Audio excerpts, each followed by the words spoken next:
Tuesday, July 6th, 2021. I'd like to welcome all my council members except Tristan, who's not here, back to the dais. Staff, it's good to see everybody. We actually have people in the audience, believe it or not. So we're almost, and we are also doing this as a hybrid. And so if anybody, we will continue to do this as a hybrid, which will provide opportunities for those who want to remote in to participate actively in the conversations. Though, again, to do so, you would need to register, right? And then we'll also do in person. So if anyone wants to attend in person, provide testimony on any of the issues or take part in the community conversation, that of course is open. We have socially distanced chairs for those who are not vaccinated, as well as an area in the council chambers for people who are fully vaccinated. So with that, let's start our evening. Let's start with the Pledge of Allegiance, led by Council Member Lilquist. I pledge allegiance.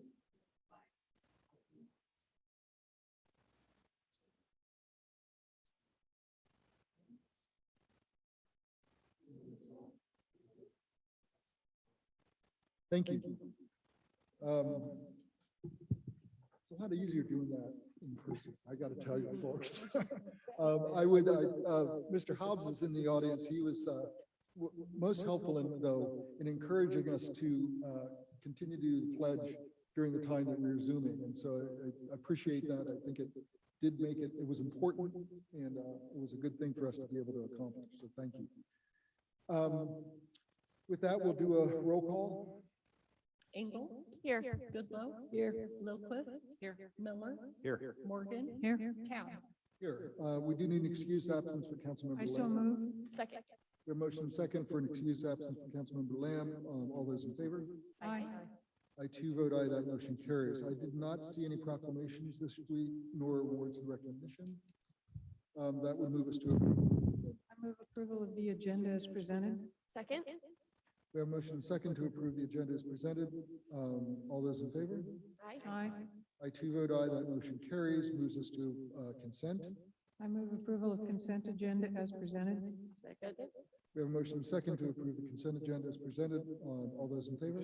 Aye. I too vote aye. That motion carries. Thank you. That moves us to our COVID-19 update.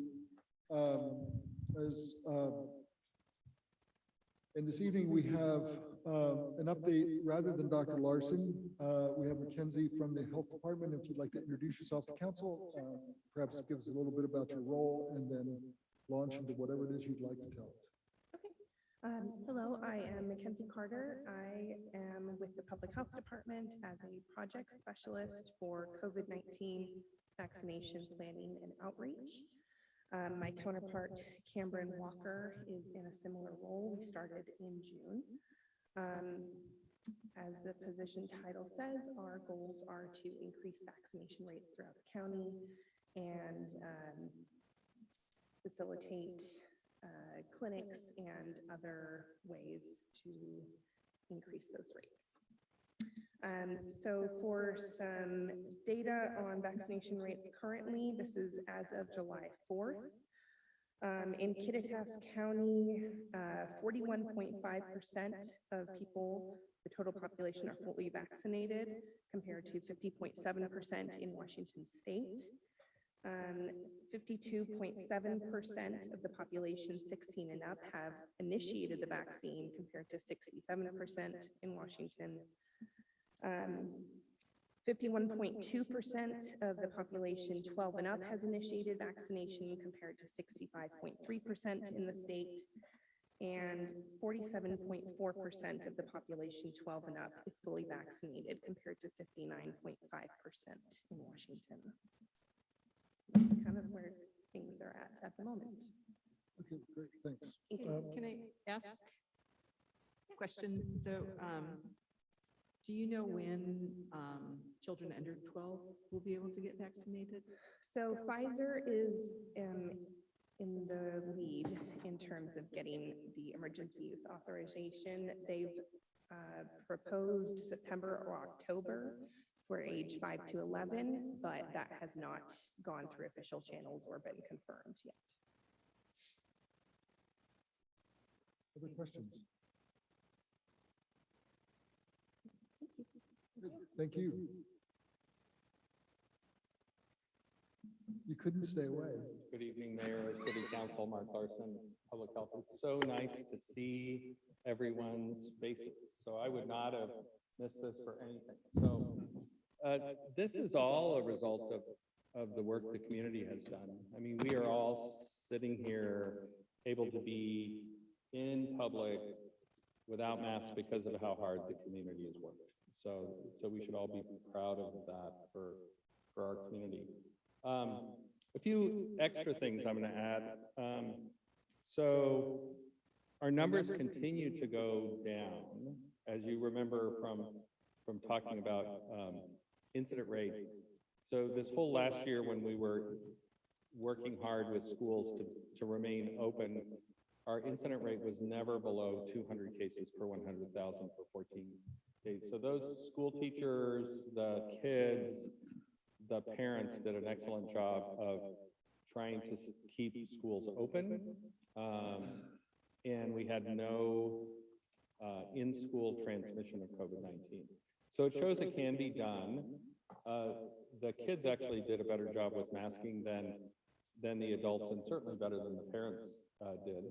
But, you know, we have that to look forward to in the fall. So Nancy, you had asked about vaccine for children. I agree with Mackenzie. It'll probably be this fall, September, October for Pfizer for the kids that are 5 to 11.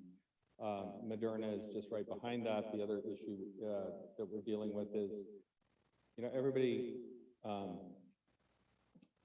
gets confused with emergency use authorization and thinking that is not as good as full FDA authorization, but we will have FDA authorization for Pfizer, Moderna, and maybe even Johnson & Johnson this summer. That's important because Central is planning on continuing their process of mandating vaccine for students, staff, and faculty. So they have a lot of work to do. They have a new president.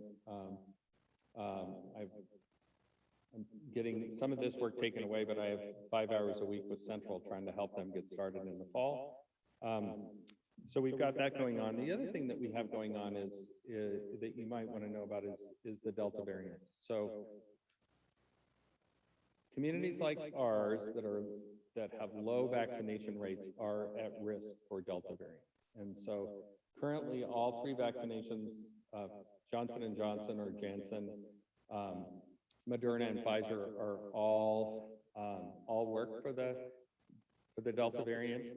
Delta variant in Washington State has gone from, last week we were at 17.6% of all of our samples that were sequenced were Delta variant. That's double from where we were the week before and double from where we were the week before. So we will have Delta variant in the fall as our primary variant in Washington State, along with the United States. And the key really there is the more people we can get vaccinated, the less arms that we have, or the less bodies that we have that will get infected with the Delta variant and ultimately make our vaccine not work if we get that. So the key is still getting more people vaccinated. So Mackenzie and Cameron's work is really important. It's really hard because the fruit that was low on the tree was already picked, right? So the work that we have to do currently, the work that Mackenzie and Cameron are doing is taking the groups, you know, there's 3 groups of folks. They're the people that say, I'm an early adopter, I'm going to get vaccinated for whatever reason. Maybe they work in healthcare or whatever. Then we have a group in the middle that are, I'm going to wait and see. They have a lot of reasons, a lot of good reasons for waiting. And then we have a group that I'm never going to get vaccinated unless it's mandated. So we're working on that middle group. And if we can get that middle group and get them updated along with getting the 5 to 11, then we'll have less problems in the fall. A lot of work in schools. We'll probably still be masking in the fall in schools, but we'll have to see. End of report. Other questions? I have a question. Are we still seeing cases with vaccinated individuals, or is it only unvaccinated? All of our hospitalizations have been unvaccinated individuals. So if you are unvaccinated, you are at risk of getting COVID and ending up in the hospital. We are getting breakthrough cases of COVID, but those from people that are vaccinated, we're getting breakthrough cases. Those people are not ending up in the hospital. They're not as sick. And if you think about what's happening in Los Angeles currently, so the Los Angeles County said everybody needs to wear masks indoors, including here. That's because they're worried about the Delta variant. And even for me, I have Pfizer. It's about 95% effective. But if I'm surrounded by a couple hundred people who are not vaccinated, I'm at risk for getting a disease. And maybe I wouldn't end up in the hospital, but I might give it to a friend or to a child that's not vaccinated yet. So there's still a lot of concerns, but I think we should be really proud of what our community has done. Well, it certainly feels good to be sitting here. Is there conversation about needing a booster? I know that. Yeah, it comes and goes. It looks, as of today, it looks like we are not going to need a booster. So the people that are the best protected are the person who had gotten COVID last November and then has chosen to get vaccinated. That person has the biggest bang for the buck in regards to vaccination. So they have the most prolonged vaccination benefit. The people that have the least protection, other than obviously the people that have not been vaccinated, are people at the nursing home. So I would predict that the elderly at high risk, like nursing home patients, will probably need a vaccine booster, but I don't think the rest of us will. Okay, great. Thank you. Other questions?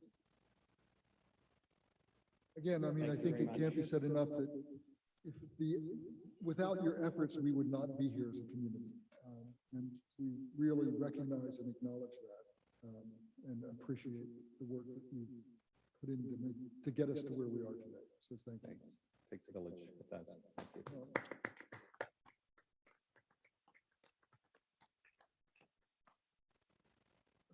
Okay, with that, we'll move to 6B. We're on page 42 in your packet.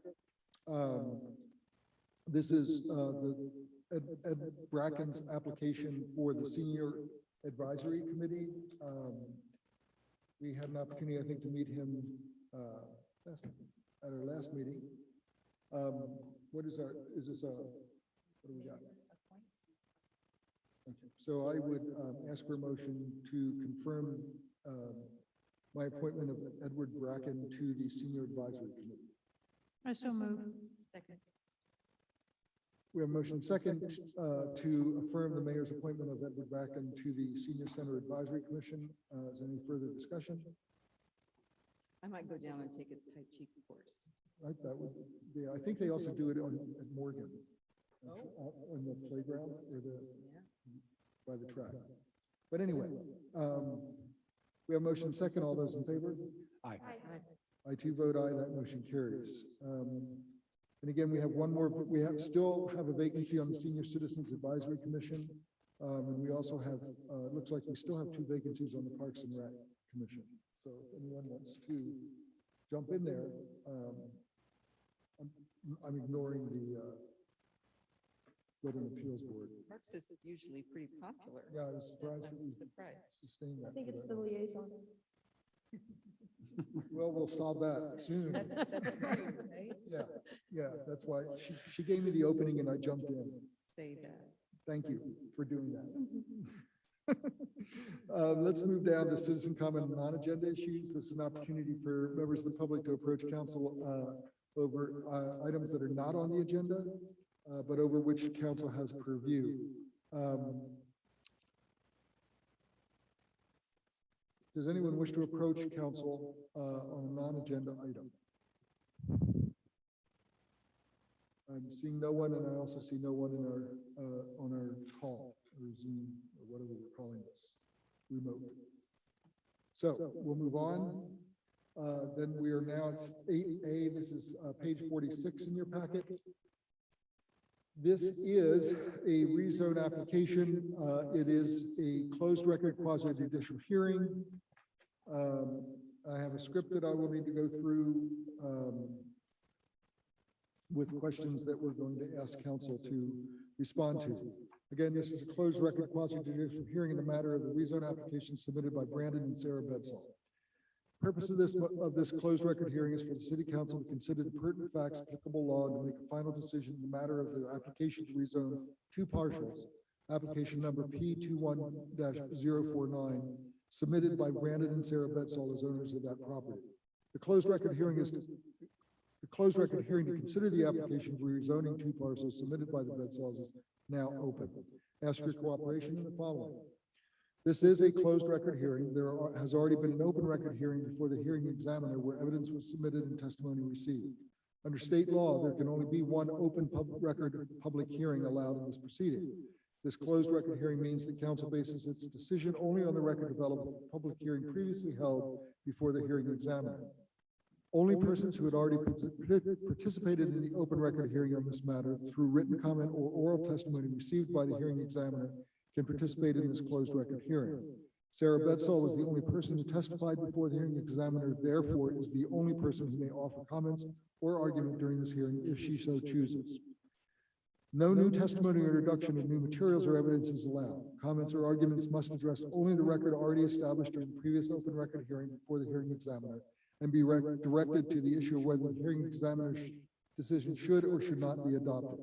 If anyone presents comments that are not based on facts in the record, anyone may make an objection. If an objection is made, the person speaking will stop until the issue of the objection is resolved. City clerk is making a recording of this proceeding. I will first recognize requests to testify from anyone attending this hearing in person, followed by any person attending remotely via Zoom. If you wish to participate virtually via Zoom, you must raise your virtual hand on the Zoom meeting screen or press *9 if you're connected by telephone only. Wait until you are recognized and you have been unmuted.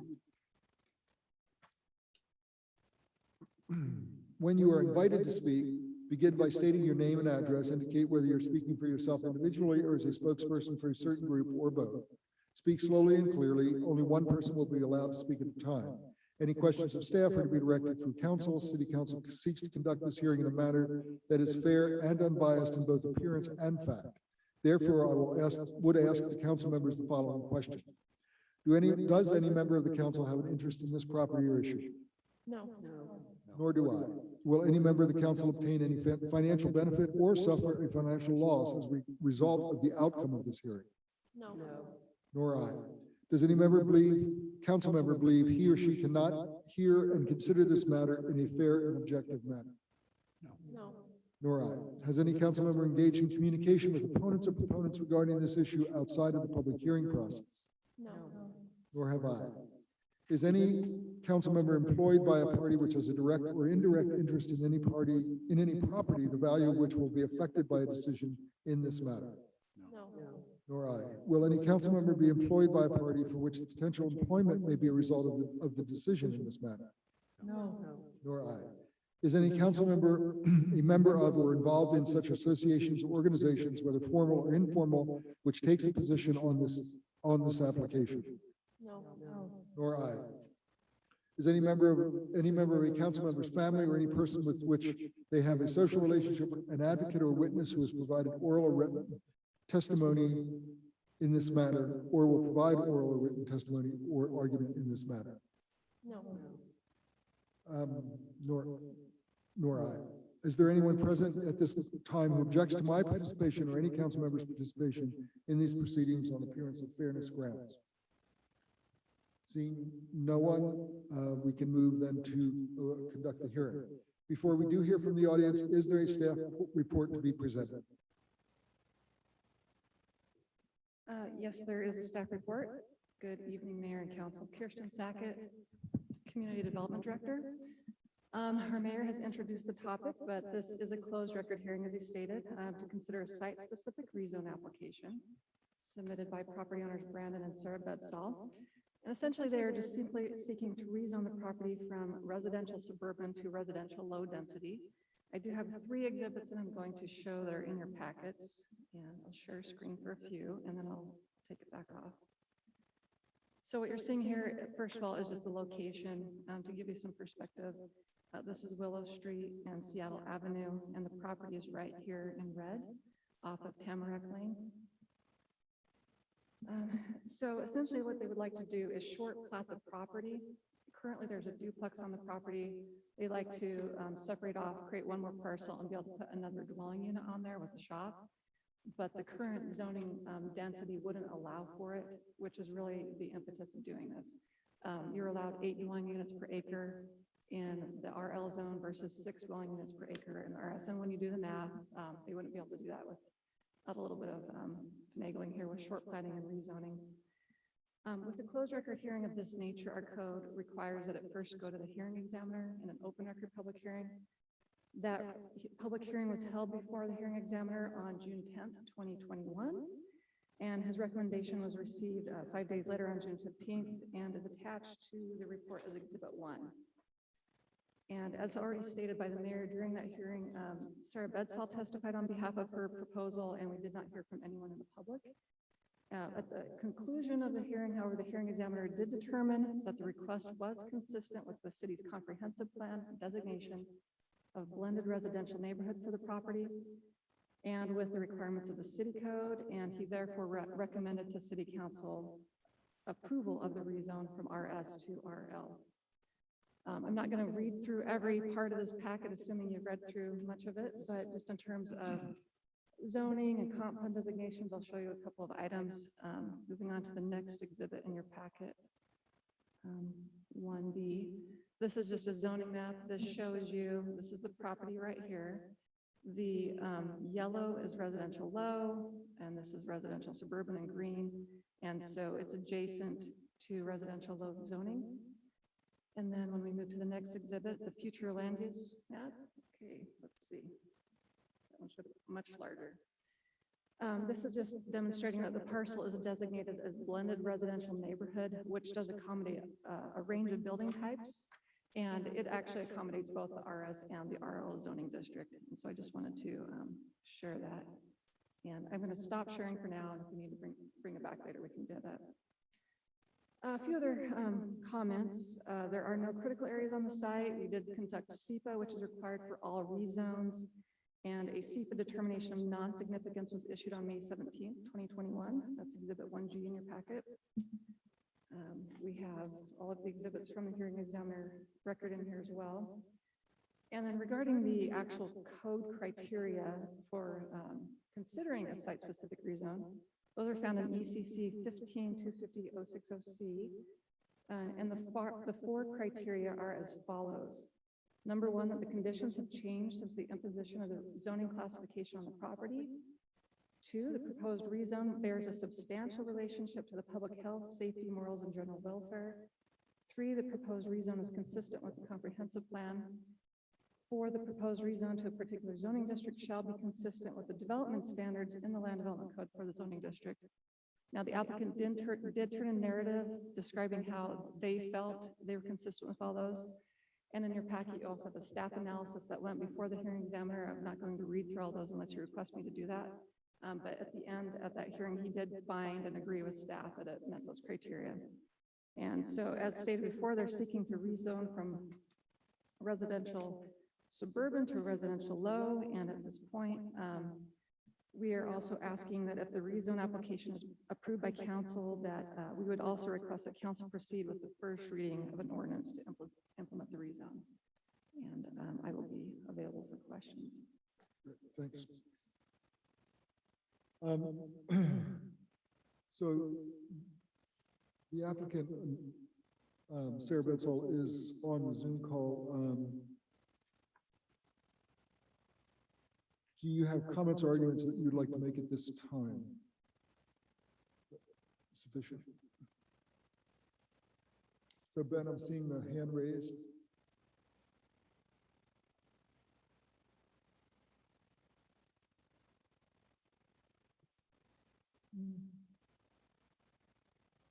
Still showing you. while we're doing Sir, that, at the bottom, you should be able to, there you go. So I just as, so please remember that comments must be limited to the evidence in the record established by the hearing examiner and must not include or refer to any new evidence or materials outside of the hearing record. Thank you.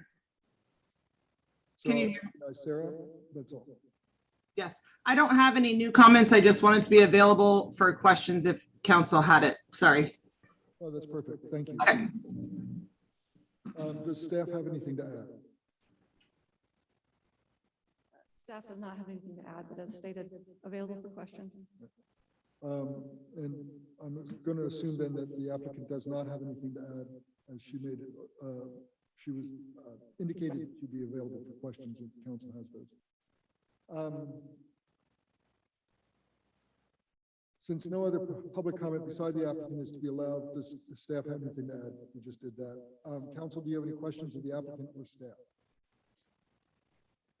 No? Good. Before closing the public hearing, I wish to advise everyone present that the council reserves the right to reopen the hearing for additional questions or take additional comments later tonight or continued hearing if needed. Public comment portion of this hearing is now closed. Council may now begin discussion and deliberation of the matter. Council. So, Mr. Mayor, the ordinance that was on our dais this evening was added, I believe. It was omitted from the. Yes, so there was a computer glitch that precluded the ordinance, I think, being inserted. There is an ordinance in front of you that would be the enabling ordinance for the rezone.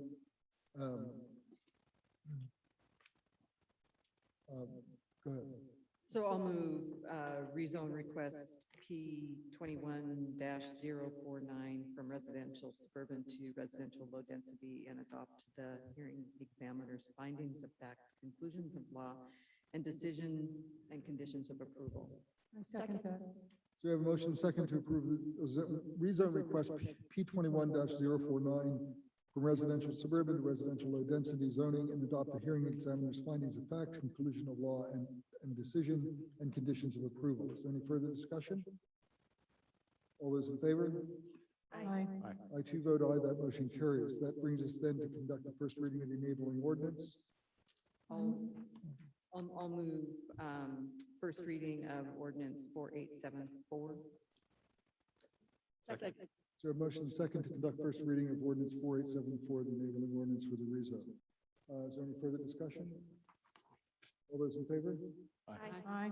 I too vote aye. That motion carries. An ordinance of the City Council of the City of Ellensburg, Washington relating to zoning and amending Title 15 of the Ellensburg City Code by changing the zoning classification of certain property within the City of Ellensburg from residential suburban RS to residential low density RL. Thank you. Mayor Tab, Yeah. we just had a win for the IT department because we had somebody call in while we did in person. That was pretty amazing. A test of the hybrid. Yes, and it was successful. Thank you, Sarah. That's all. No, thank you, Drew and Ben. Well, that too. But if Sarah hadn't called in, we wouldn't have had the opportunity. So that moves us then down to 9A. 9A is a resolution to rescind resolutions 2020-05, which was our declaration of emergency. Thank you, Mr. Mayor, Council, Terry Weiner, City Attorney. I'm especially glad that Dr. Larson is here for this because I think he's brought us through this with his team, and so we're glad to get to this point. In some respects, I feel like I'm reviewing a bad novel leading up to this point, but we are here. Back in February of 2020, the state of emergency was declared by the governor, and that was to address the issues caused by the COVID-19 outbreak. Subsequently, the county declared its own state of emergency, quickly followed by the city here declaring a state of emergency, which was adopted in resolution 2020-05 on March 9th, 2020. Part of the resolution granted the city manager some emergency powers in order to address the impacts caused by the pandemic, and those emergency powers were exercised over the next 15 months, really. Another part of the impacts to that was that, as you are well aware, we moved all not just council meetings, but board, commission, and committee meetings to remote attendance as required by subsequent governor's order. And those continued basically through last week. And as you've acknowledged, this is the first meeting we've been able to hold in person since most of the restrictions imposed by the governor's previous proclamations have been lifted, specifically those about meeting capacity, indoor meeting capacity, as well as different restrictions on facial coverings. So as a result, we're holding this meeting in person, and it is time for council to consider rescinding the emergency order, excuse me, the resolution which declared the state of emergency. What you have before you is a resolution which is sort of in two parts. The first part rescinds the declaration of emergency, and the second part addresses those emergency orders that are still in effect, that were implemented by the city manager previously. Specifically, if you look at page 2 of the resolution, it declares that the state of emergency, of course, is ended if this were to be adopted tonight. And then a couple of the specific resolution, city manager's orders will be continued. And one of those is related to streeteries. At your last study session, you indicated that you wanted to continue the use of temporary streeteries through December 31st of this year to allow further discussion about streeteries. And then we also have our own city manager order, which addresses these our utility customers who have been unable to either pay their utility bills in whole or in part. That's consistent also with the most recent proclamation from the governor, which extended that moratorium on disconnections for utilities through July 31st. I don't know whether that's going to be the last extension by the governor, but the way that this is written is that it would extend through July 31st for the city manager's order, or through such time as the governor issues any additional extensions. A couple of the other emergency orders are basically either have been completed or moved. One was to address enforcement of the carry-out bag regulations, and of course that entire chapter was repealed earlier by council, so that's no longer needed. And the other addressed rental assistance, which has also been fully implemented. So with that, staff recommends adoption of the proposed resolution, and I'm here to answer any questions you may have. Council? Oh, city manager reminded me.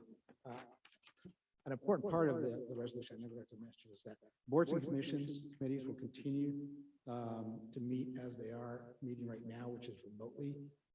As of August 2nd, they will, if the resolution is adopted, be required to meet in hybrid style, just as you are doing tonight, to offer citizens the opportunity to either attend in person or to connect via remote meeting attendance using the Zoom app.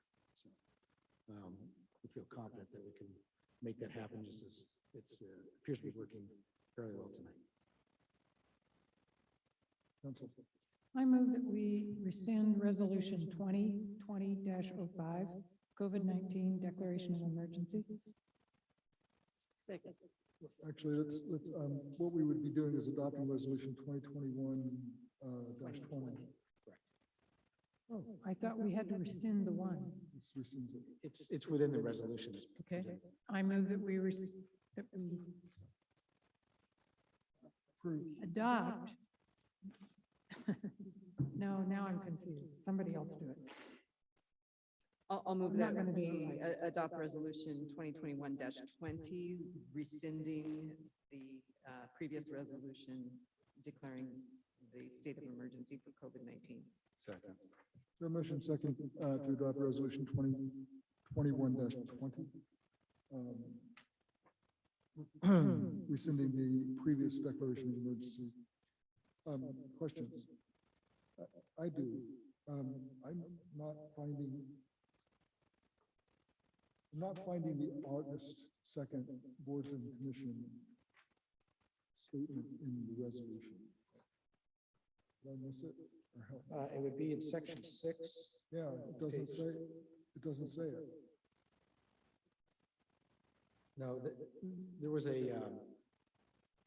after the discussion last week, a revised resolution was sent around. It's the one in your packet, but not the current one. Council will send a revised one, I believe, on Friday that had the correct date in it. Okay, no, right, I mean, I recall that, so, We better make sure. so, yeah, so, right. to So Nancy's we point, can't see it. Okay. What, is the resolution good as, is the I can- motion good as stated? It is, and I'm happy to read section 6 in full to you that. It's not- Yeah, let's do that, just so it's on the record. Section 6 states, subject to any state law restrictions or conditions, all City of Ellensburg board, commissions, and committees, in addition to holding in-person meetings open to the public, will also offer members of the public the option of virtually attending the meetings by no later than August 2nd, 2021. Boards, commission, and committee members may also attend virtually. Okay, great, thank you. So with that read into the record, we have a motion second to adopt resolution 2021-20. Further discussion. Yeah, so we talked about, Kristen and Mary working on kind of what the side rails on that were gonna be. Is that still coming? Or? Yes.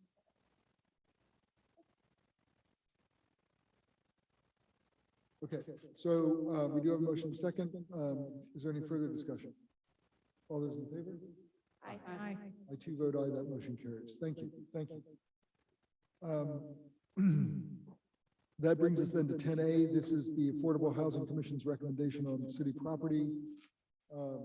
We did a study session on this, and I believe we have a motion that was tabled about the letter of intent.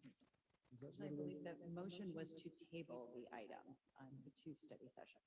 So do we need to do anything at this point, or can we just continue to do we need to? I believe you can continue the item. Yeah. Okay. Okay, so with that, we have a staff report. Yes, there is a staff report. Kirsten Sackett, Community Development. And yes, this is revisiting that topic from June 7th City Council meeting. And we did include a lot of the same information in the report, but we also gave you updated information from what's occurred since then. So just to kind of go back over it for anyone who might be watching, the city did receive an application on February 17th to requesting acquisition of some city surplus property located at First and Pine Street. The proposal was to develop 57 units in 3 buildings that would provide rental opportunities to low-income families. And as discussed, it would be studio apartments, and it would be at 80% of the AMI or lower, and they're proposing 60%. The Affordable Housing Commission heard a presentation from Matt Stalder regarding the proposed development. They had one request of the applicant, and that was to provide all 12 of the proposed ground floor units as universally accessible. And there was some discussion on the difference between actual ADA and universally accessible. And the main difference he focused on with ADA units is you've got to have enough room for a wheelchair to turn around. But there's some other things that they could do to make it universally accessible in all the rest of the units. So that was something that they were amenable to. Pursuant to the RCW and the city code, the city currently has 2 identified city-owned sites available for affordable housing. And one of the things I want to do is actually just share the location. I think there was a little bit of confusion over which parcels exactly were being proposed for the development. And let's go there, and it should be, okay.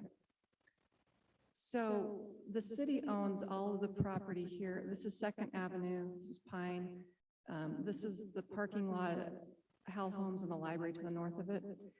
And this is one parcel right here that will remain as city parking lot for the library and Hal Homes.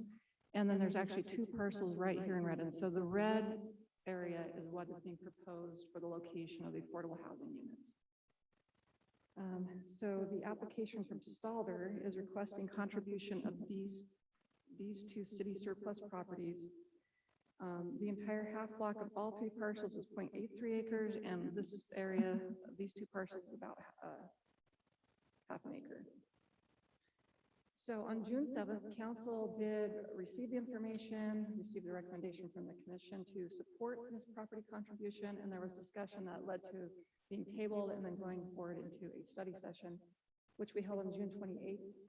And during that, we talked really more about the actual parameters of what is being proposed for affordable housing, not necessarily specific to just this application, but it kind of gave some background and helped the discussion on how to move forward with this project. So the council at the end of the study session requested that this come back to this meeting.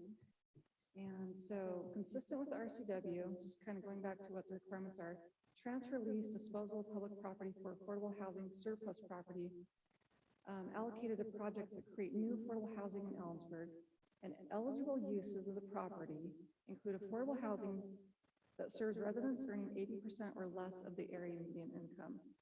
And as I already stated, he's proposing to serve residents that make less than 60% of AMI. He has indicated that the time to complete the project would be about 2 years, as detailed in his application.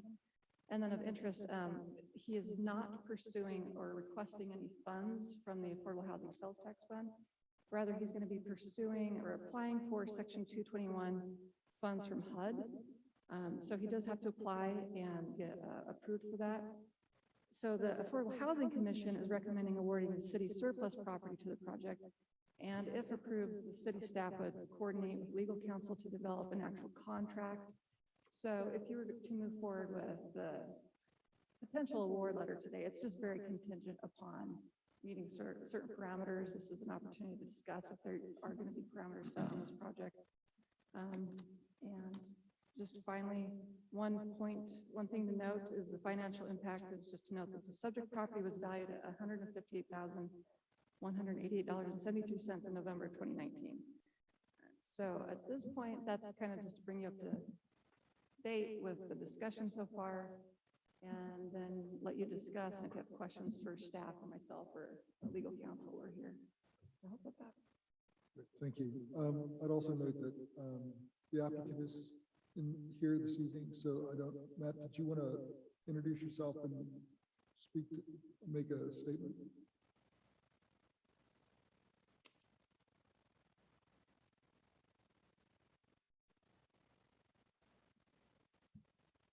I'm Matthew Stalder. I'm the applicant on for the affordable housing contribution of land for the development, and I just she basically stated all the parameters that I was applying for.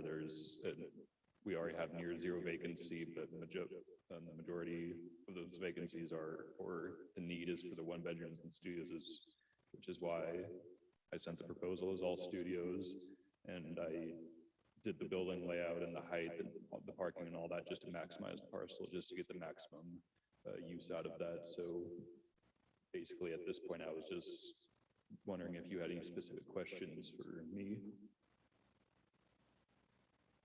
Let's get what we can do. Why don't you just hold on that? Let's start our discussion. I appreciate you being here this evening. If there are questions that, or even as part of the conversation, if you're hearing something and you feel like you have something that would move our conversation forward, just let me know, and we'll have an opportunity to have that. So I think for right now, we're probably good, unless there are specific questions. So let's do it that way. Thanks. And so, council, I think our conversation coming out of the study session, because there were some specifics that folks had discussed, was to have a conversation about what would be incorporated into the letter of intent. Because as presented to us, my recollection was as presented to us at the council meeting, the direction that we received was that if we had moved forward at that point, the letter of intent would have reflected solely those elements within the application, and we would have been bound to that moving forward to the contract. Is that accurate? So this is an opportunity to reframe the letter of intent which then will become part of the contractual obligations that we would do for them. All right.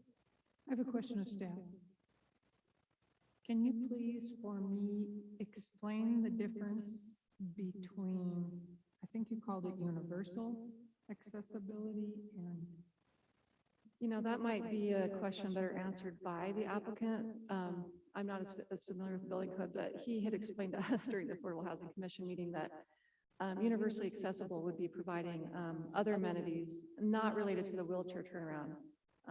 Having showers that you could walk right into without a lift. You walk in, having certain types of fixtures in the apartment that would allow for aging in place. When a unit is fully ADA, you have to have enough room to turn around a wheelchair, and that takes up more space within an apartment for all of the areas that you need to be able to turn around in. But, you might want to actually hear from that as well on that one. It's a good question. does anybody else want to know? Or am I the only one that's? Oh, it's good. I think that's a good question. So basically, the big difference with actual ADA and just accessible is, as you said, the wheelchair turnaround radius. So the bathrooms, the kitchens, the living rooms, and the bedroom, basically every area of the house has to have a circle with a 5-foot diameter radius around it, just so you can spin around a wheelchair. And the biggest drawback on that is basically, all the doors have to be 3.0 doors instead of just your standard 2.6. So it basically makes the bathroom take up half the apartment and just makes everything much more complicated to design and build, and wastes a lot of space that if you're just renting it to an elderly person or somebody with another handicap that's not a wheelchair, just wastes a lot of their space and just isn't a good design for them. But you can still mitigate it by having the shorter cabinets and the just no step showers to walk in, and just a bunch of more easily accessible amenities, like instead of the knobs on the back of the stove, you would have them in front, or in the front load washers, but it's at the top load. But that's basically the biggest difference. Once you actually go to specifically ADA, that just sets up a whole bunch more regulations that just make the design more difficult, and you lose units that way. So if I may, just had a follow-up. Yeah, go ahead. Go ahead. Well, it was, it may be the Specific, same. specific to the ADA. My question was, the application for the HUD 221 funds, does that require a set aside for actual ADA accessible units? No, for the 221, you just have to follow the IBC, which requires 5% of total units be ADA, which is already included in the proposal. ADA, but not universally accessible. I guess where I was going was how many actual ADA certified units we end up with? Was it three okay. right now. Thank you. Right. So just so we're clear, because there was a conversation about accessibility at our study session. The initial application indicated the 3 units.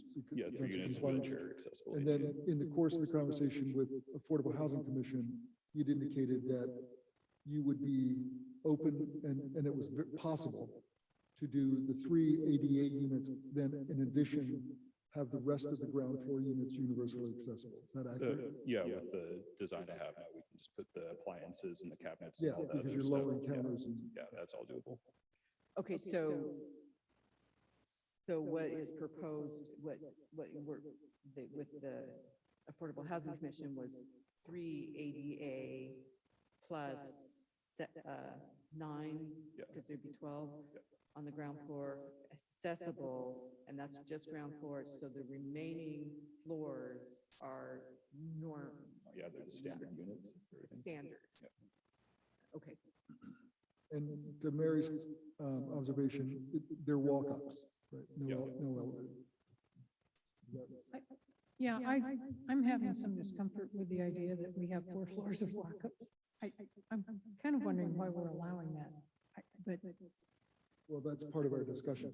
yeah, so I'm trying to understand that, but that's not your fault. I'm just, we allow it in the city, and yet every building that gets remodeled downtown, one of our older buildings, they all have to put in elevators, and I'm not quite sure I understand. That, I guess, brings up a question for me, for Matt. You're aware of what the rental market is right now. Are you concerned with having 4-story walk-ups? No, not all. The big 300 or so bedroom that was just built on Helena had all the 4 stories, and they all rented up quickly without elevators, and they're planning to build even more just like that. And I had, on the 20 unit I just finished with the 4-story all walk up there, I had actually several elderly people try to rent the 3rd and 4th floor, just get exercise. So I don't know if that's a trend or something, but it really makes no impact for the current market here.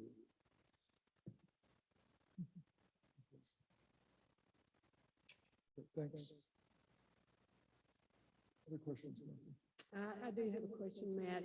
Would it be possible in your design to include some 1-bedrooms somewhere so that people have a choice? Yeah, the design's pretty fluid. I left there's an open space on the 1st floor just for the open space requirement, but the general layout, how I structurally designed it, I can adjust it so there can be more variability in it if there needs to be. So what did you just say? Yeah. I mean, I understand the variability, I understand, but I think Nancy's question is very specific, right? So if you go, if part of this conversation lands on, we would ask that some percent be 1-bedroom or 2-bedroom apartments. Yeah, I can adjust that. But then what does that do for the number of units? Most likely decreases it. Well, I would think it would not, it would be passed most likely. Are you exceeding the amount of open space that's required currently? I think we're near it, but we might be slightly over. So you think you could pull some of that and create some 1-bedrooms? That's what I was hearing from what you said. Yeah. So you could accommodate for some, but it's close. Yeah, the interior design and landscaping is flexible, so some of it can be adjusted if needed. Okay, so I looked at that open space on that ground floor and thought, why is that there? It seems like wasted space. So is that's a requirement? Yeah, because city code is you need 10% of, so your total livable space inside the units, you need 10% of that total being some sort of open space. And so with all the green space outside, I still needed more. So that explains the open. So are hallways and stairways counted as open space? What would that space on that ground floor be used for in your mind? Is it like a sitting area or a Yeah, just gathering? a sitting area, gathering area, place for tenants to hang out. And you could move that to a different floor though? Yeah, if need be. To maximize the accessible units on the ground floor? Yeah. I had a question. Yeah. So, I guess the question I have is, we're sensitive to, private developers needing to be able to have a successful project, to make, to not lose your shirt, basically building affordable housing. So your standard, practice feasibility. I guess my question is, given that there's no land, you have no, in this situation, you wouldn't be bearing the cost of the land. So what we often see with subdivisions is similar to your scenario, developers will maximize the number of buildable lots in order to get the return on investment they're looking for. I understand that. In this case, there's no land to amortize or to recoup your investment. So it's all building, right? And it's rental market. So I guess my question is your project feasible whether you build one unit, one building, 2 buildings, or 3 buildings? Is it equally feasible to you? I don't know if I'd say it's all feasible. I don't know if it'd be equally feasible since you have a certain barrier, no matter if you pay for the land or not, because there's going to be 150 to probably 200,000 in fees just to the city. So you have to make that back no matter how many buildings you build. So probably 2 or more would make it actually feasible and make me want to do it. But there is room to adjust on the number of buildings or number of units on those. I appreciate that clarification. It's a good point about the fixed cost, the fees and so on. So thank you. If the units were, if the cost, to David's point, if there were fewer buildings, my reading of the HUD 221D4 is that there's a minimum threshold for the loan of 4 million with exemptions possible. Do you feel that if you were to pursue fewer buildings, let's just say, or lower buildings that would potentially jeopardize your capacity to access the loan. If I did that, I would probably have to make a lot less dues and try to go for a 1-bedroom and 2-bedroom for the increased rent, because right now I think the loan for the proposed project would probably be about 4.5 million approximately. So if we decreased, it would have to adjust it to the 1 and 2 bedrooms for the increased rent, then increase the NOI and make it worth enough for HUD to get the 4 million minimum. This is a question, and tell me if this is not appropriate. Question for Kirsten. That means I would like you to be there. To Nancy's point about the open space, when we did the land development code, and I believe that on the property adjacent to this property, the owner, and it's not an exemption, but an exception. A departure? A departure. So to Nancy's point of the open space requirement, with what would in essence be vacant space for meetings that may or may not be valuable or ever used, do we have that ability to, do you actually as the director? Because what we attempted to do, my recollection, was provide a certain range of decision-making within community development around departures. Is open space within that purview? So with the departure nearby, that was about the setbacks in relation to how much. No, I recall I know. that. I'm asking. But open space doesn't necessarily always fall into the setback departures. They're not exactly the same. But there's a lot of different ways we can meet the open space without maybe needing even a departure, because you can have balconies, it can be rooftop gardens. There's a lot of things that we could sit down with them and discuss. It might not mean coming to a resolution tonight, but we could come up with different scenarios. I think it's more to the point that Nancy was going to in terms, if you eliminate the open space in a building that doesn't seem to be the highest and best use of that space, it provides flexibility to address, well, actually, it potentially provides flexibility to the developer, and potentially could address the concern about 1-bedroom or 2-bedroom apartments, because we'd be utilizing that space differently. And it's very exact whenever we get a multifamily project in the downtown area, like the developers are always trying to maximize density and fit in open space. And it's always a very creative process of, collaboration and working back and forth with staff. And so, I mean, there's room to work with them, but I can't tell you right here. No, I'm not asking, I'm just asking if there's a means or a mechanism to address the issue that was raised. Yeah, because there are a lot of there's lots of options for meeting open space for multifamily. I have a question about that. So I understand that what's considered open space is flexible and it can be met in lots of different ways. But does the code allow a departure or a variance to eliminate open space? My recollection, and I can get on the city code and check it out, I don't believe we have a departure for open space. We do for setbacks, and they sometimes go hand in hand with open space, but not always. Just depends on the lot. It's very. So could I ask a question to clarify? When we're speaking of open space in this context, we're talking about interior space inside a building as opposed to open space on the lot, or are we talking the same thing? So most of the time, open space is referring to outdoor area, but there are certain times where you can consider some of the interior. So this is all a moving target right now. It's Well, a now lot of you what just ifs. confused me, because I thought we were talking about common areas inside the building, which I understood on one level, but now we're talking about outside garden space potentially that may or may not be credited to a developer. What I believe I heard Matt indicate was that the interior open space, I don't know what we're calling it, but that it's all of one. Common space. So common space is inside and outside. So the grass outside is considered in that same computation to get you the percentage needed for the project. Okay, all right, I just trying to make sure. So basically, just to clarify, the city code defines open space if it's exterior as anything 15 by 15 or bigger, just as long as both dimensions are 15 feet or longer.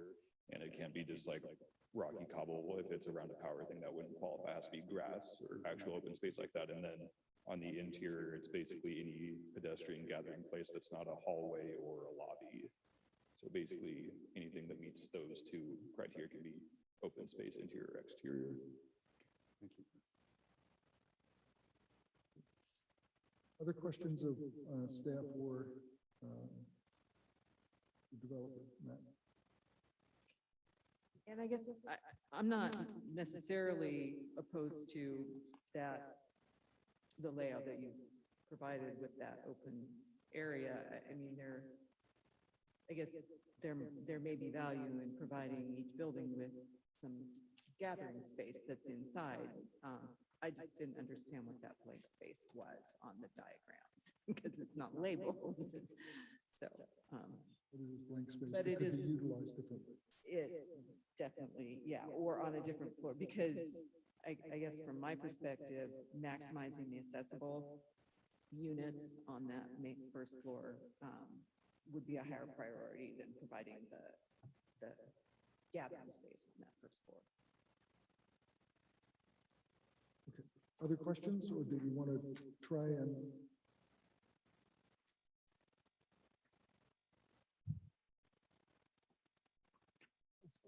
Oh, yeah, that's right. Matt, is there any way for you to estimate tonight, with what you're hearing, how many one bedrooms you might be able to have?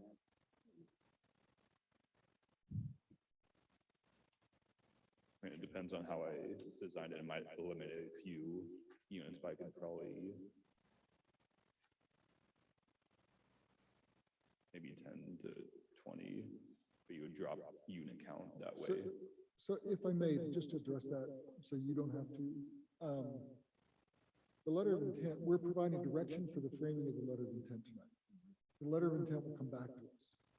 So if council wants to provide direction to, just as a hypothetical, maximize the number of one-bedroom units while retaining market sensitivity to studios or some kind of garbage that will confuse everybody. We can provide that direction. The letter of intent could then, that would give Matt the opportunity to work with community development. To come back with, well, I've looked at it, I've run the numbers.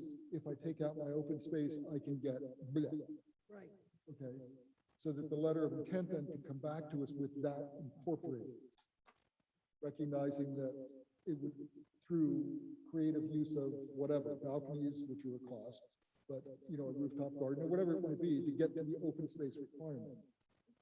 So I think we need to be cognizant that what we're doing today is, again, providing direction so that Matt and community development have the opportunity to sit down and say, this is what I heard, and then Terry and Kirsten can draft the letter of intent and can come back. Is that the direction that we're needing to go? Yeah, and that was mine too. That's what I think we ought to do. I was just curious if he had any ideas. Yeah, Well, and what I don't want to do is put Matt in a position of making some statement here, and then it comes back to us and says, oh, by the way, I wasn't able to do that. And then, as council, we're then looking at him and go, well, what the heck? So one of the things I remember from the earlier conversation was we spent a lot of time talking about stipulations or asks, if you will. So are you saying that in order to move this letter of intent forward, we're holding off on that tonight and that will come back later? My concern is, I appreciate all the work that's been put into this, and I have no criticism of the developer at all. I mean, you're basically doing what you were asked to do. You're following the code. I just don't like the layout of the site personally. It's nothing personal. I just think it's a unique site. And I'm in the minority, I suspect, on this, because I don't think my stipulations are going to get the votes passed. So, but I don't want to waste your time either. So that's kind of where I am. If tonight's action is put the letter of intent forward with no stipulations, that's fine. I probably won't support it, but No, I'm suggesting we attempt, I don't care how we get there. We can do motions if you want, because it's then, you know, it provides you that clarity. Or we can attempt to come to consensus and provide direction. I could maybe make a statement kind of about where I'm at on that as well. I could support parameters that we think that the market may not otherwise serve. And for me, the ADA would meet that. You know, a private developer may not have the interest in developing anything above the minimum ADA requirements. So if we're worried about the population that we want this to serve, having more ADA units, then I think that those parameters would be warranted. Outside of that, I would tend to, I tend to think the developers are a better expert on the market than I am. And just, you know, right now, like the applicant's understanding of the code, I just would lean more on letting him build what's best for the market and what he sees the need being. I mean, our code protects us already and our development standards protects us in many ways on those issues already. So unless we really want this funding source to serve a certain population that our development standards and codes aren't serving, I would lean towards fewer parameters are better.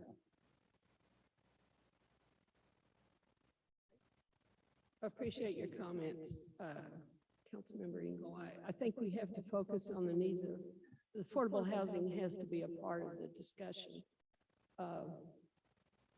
And the studio layout does not address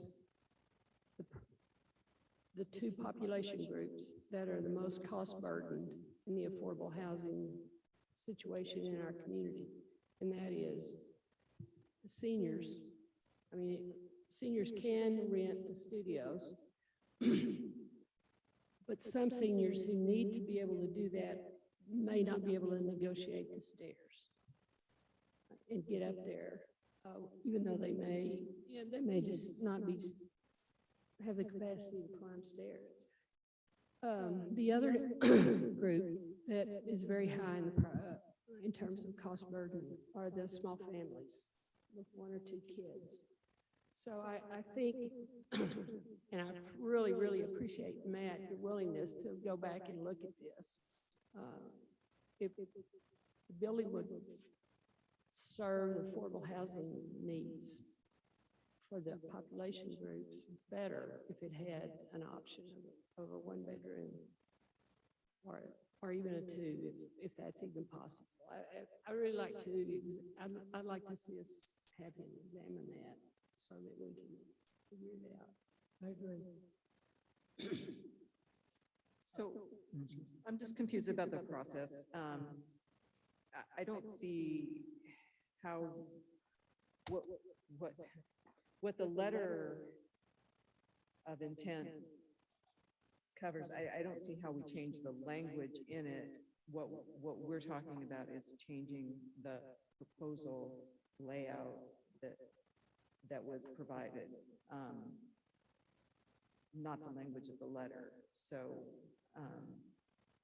I guess is the motion to direct staff to work with the applicant to adjust the layout, the proposal to increase accessible units on the first floor?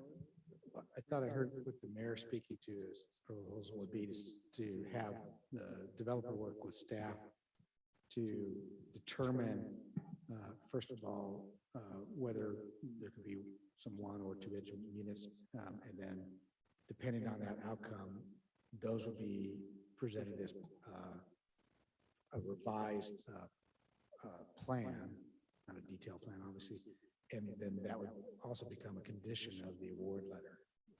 So if I may, I think if I look, I'm looking, this is page 110, 110 and 111 is the letter of intent. I believe that the critical paragraph is the 5th paragraph, just above conditions. Right? Yeah. So that's the one where it says made in your application. So my assumption would be that language would change.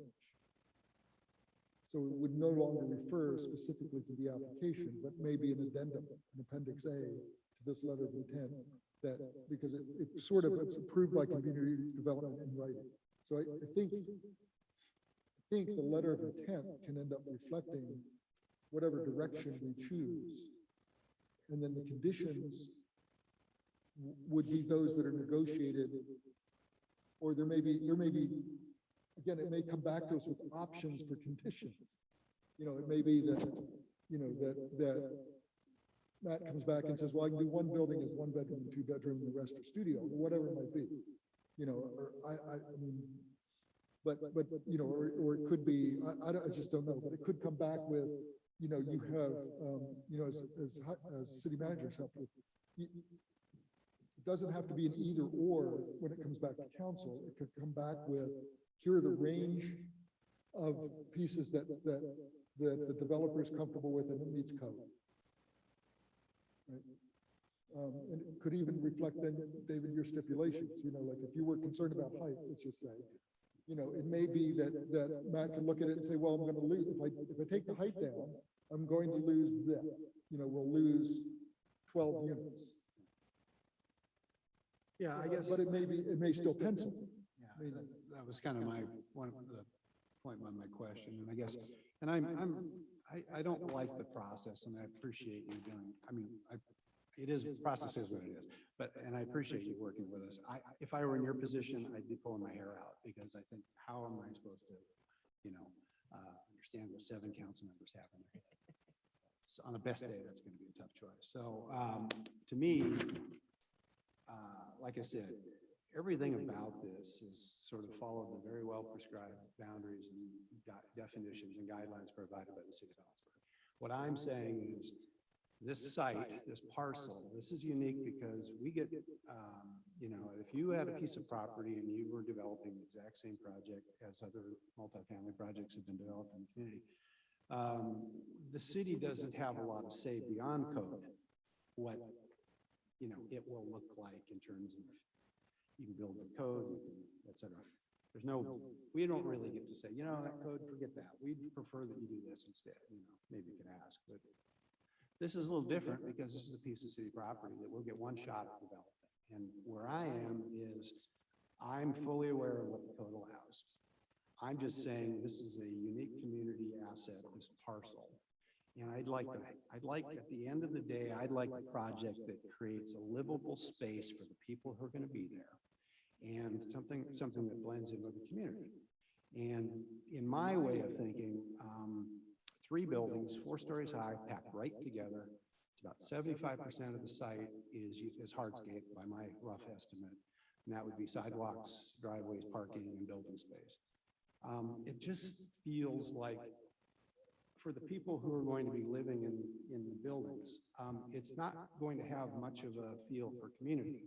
And I think that with, you know, a more refined site plan, and again, I hesitate to say do a site plan, but for me, I feel like we're only going to have one chance at developing this parcel. And I'd like to know in 10 or 15 years, if I'm still around, looking back saying that was a good call. We really did well with that. And I'm not suggesting that it absolutely won't be if it's developed as proposed, but I have concerns about that. So, and I don't know, I know that those concerns mine are, you know, simply stated, I would say I wouldn't support a 4-story building without an elevator. 3, I could probably live with. I'd like to see 2 buildings instead of 3. But beyond that, I think the mix of units and the accessibility, all those things are very, you know, those are things that could be defined. But I'm also just cognizant of the fact that I don't want to muck up the works here. I'm the only person expressing this particular opinion, and I suspect it's not going to be universally held. So if it goes forward, that's fine. I just want to, so I don't feel like making a lot of motions that'll be shot down is going to be productive. Well, I think the conversation we're getting to is what's needed potentially to have it come back to us. Like I said, I don't know that it needs to be motions, because motions can often bind us and we don't then, we stick within the motion rather than looking at the possible. So I'm not concerned necessarily. Mary, did you want to? I think the possible, I'm still hung up on, again, with sympathies to the developer, I'm hung up on the endless possibilities. We're interested, it's sort of this, you know, little give and take. I just don't, to your earlier example, if all of these tear downs, whether it's cutting the top of the building off or reducing the number of units or whatever, all these little sort of fine tuning things that we're attempting to do here, if that throws you out of the ability to qualify for the loan you need to build the project, then we've just shot ourselves in the foot. So, you know what I mean? And I don't really want anyone to waste their time. If the project isn't viable, and we know the path to non-viability is to cut the scale of the development down, then I'm not sure where we are. Well, I think what I'm hearing, and I'm more than open to help here, is that the council continues to have a desire to look at accessible apartments, both ADA and I think potentially universally accessible. I think that universally accessible apartments on the ground floor that could be one bedroom might be more appropriate for seniors, kind of what I heard. I think, you know, again, I mean, if you want to look at the height piece of it, that can come back to us as, you know, my original thing was 3 or 4, you know, and we can vote that up and down within the letter of intent. So we don't, it keeps us from making that cast motion now. You know, and, you know, I mean, I think we can address the issue, Mary, that you brought up about library parking, either through covenant or some further legal or some kind of conversation around that property that's not necessarily relevant to the development. Well, I think it's time. Well, no, but I mean, I think we can do that. Yeah. So, That doesn't have anything to do with them. That has to do. yeah, no, exactly. Having a commitment to keep them in Exactly. the parking lot. So is there any kind of clarity at all? Or what are we doing? I had one question for Nancy, because I'm interested on your perspective. The only other thought I had on the unit sizes is that, we had seen like what the community has for housing stock in the last study we did. And I don't know about, you know, ADA or for the affordable housing stock, like if we section that out, I don't know that we even have that data. But if we push more units to be 1 and 2 bedroom, we also reduce the quantity of units we get and the rent goes up. And so then if you're a senior and you can live in a studio or an ADA and now it's a 1 or a 2 bedroom, I guess I would just defer to like the Affordable Housing Commission and the liaison to say this is what best serves that community. But I would have concern with lowering the number of units and also raising the rent on the units that are being built. Well, and that's valid. And I would, if I may respond just for a moment, the data that I've seen doesn't indicate a gap in 2 bedroom. I mean, our need, going back to the original Burke study and the current Burke study is studio. I mean, that single person. I mean, that I think Matt, in responding, is responding to market need, and the data that's out there would indicate that's where it is. Now, you know, without diving into the student conversation, you know, which is another whole issue. But if you just look at the data, I'd like to see where you're pulling that cost burden out, because the cost burden stuff that I've looked at indicates we've got cost burden wherever you look. It's not specific to a type of unit. It's, if you're in 2 bedroom, we're just a cost burden community because we have a 0.1% vacancy rate, particularly in studio and 1 bedrooms.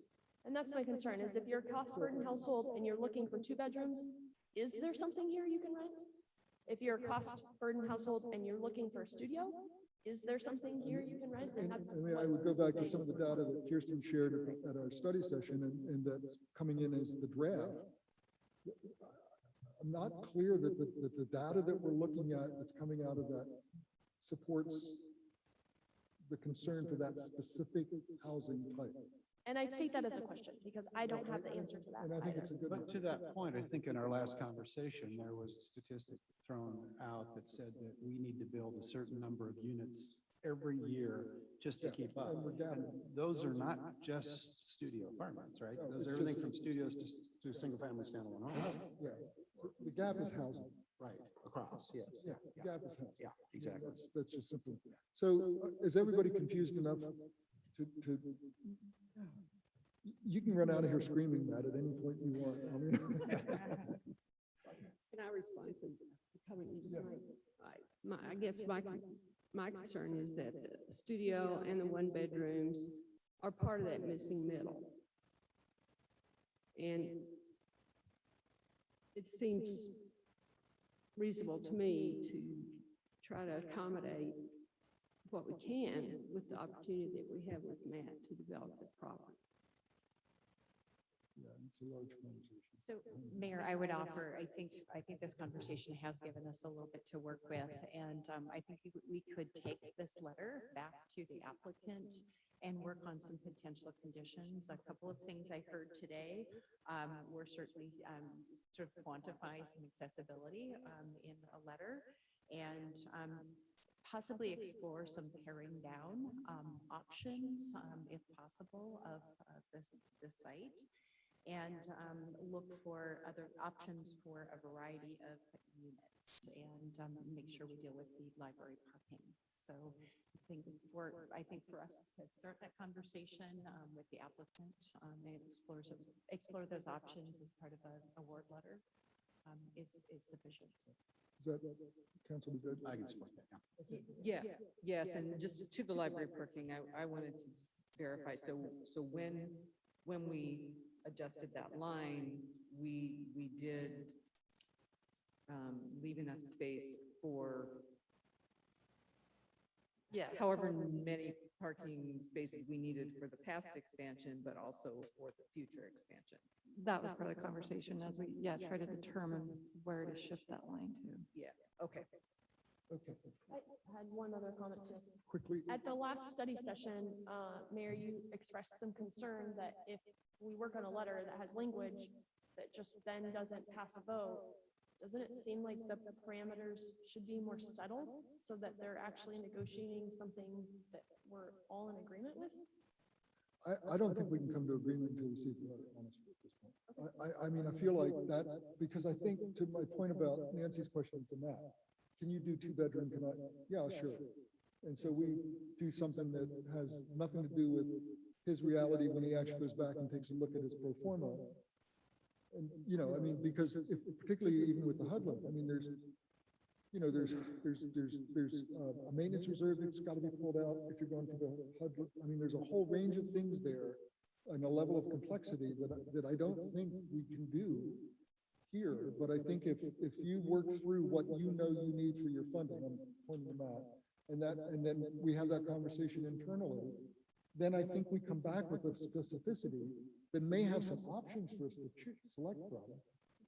And then, well, here's option A, B, C. Council agrees that we're going to go with option B, and to David's point, it may not be something that he's going to vote for, but we'll have a 6-1 vote or 5-2 or whatever it might be. That's the process. But right now, we don't have a level of specificity, and if Matt's willing to continue the conversation, which is the other piece, welcome wish, if he's willing to continue that conversation, then I think we can get to a level of specificity where we have something that we can provide clear direction on and that could get close. We good with that? I want to thank, again, I want to thank Matt for, I don't know where you're going to go after this, but I hope it's somewhere cool and you can take a deep breath. I really appreciate it if you're willing to continue to work, because to the point of councils and know that we appreciate the effort and the work that's gone into this, and also reflect the work that the staff has put into this to get us to this point, to have this conversation. And the Affordable Housing Commission. And the Affordable Housing Commission. And to Heidi's point that ultimately we do need to look at parameters so that there's a clarity of what council ultimately is looking for open applications, because we have simply encouraged applications. So this is, I mean, honestly, this is a great conversation for us to be having. I think ultimately it's going to benefit, David, to your point, it's going to benefit both the Affordable Housing Commission and the community, and it's a difficult conversation. Because we all want it to work, and we want it to work best for people. And we want it to work for a developer that's come forward. So thank you. Let's then boldly move forward We'll be down at, now we're at 11A. This is page 112 in the packet. Appointment process for council position number 6.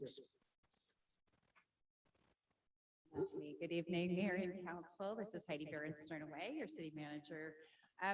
Before you, you have a proposal for approved process and schedule to appoint a council vacancy, which would be effective. A council member and Bankston Anglo's position will be vacated as of the end of July.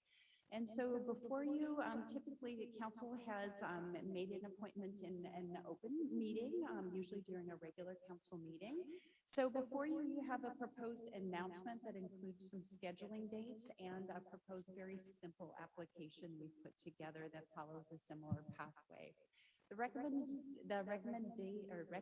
schedule would be to post for the vacancy. It could be effective this week and actually have those applications close on July 26th, which is a Monday. The next available regular council meeting would be on August 2nd.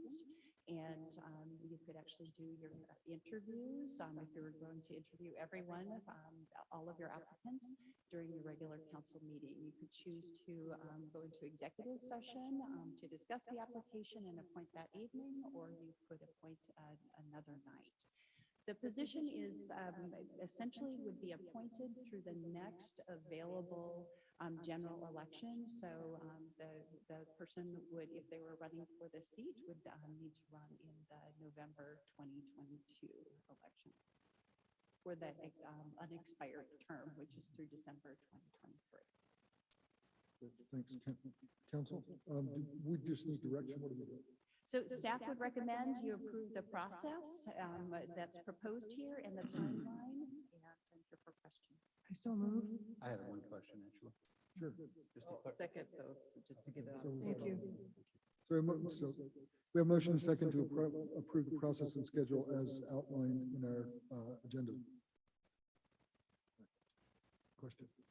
On the dates, November 2022 election, is the normal filing deadline in May applicable to this position then? Okay, thank you. Let's go back to that for just a moment, though. It's indicating that the unexpired term ends December 31, 2023. Yes, so they have to run at the next available election. Current term will expire, right? So they'll run for the year, And then have to run again. and then they have to run again. It's the same thing I had to do. But it could be multiple in the primary, there could be multiple candidates filing for the position in May. Okay. Thank you for the clarification.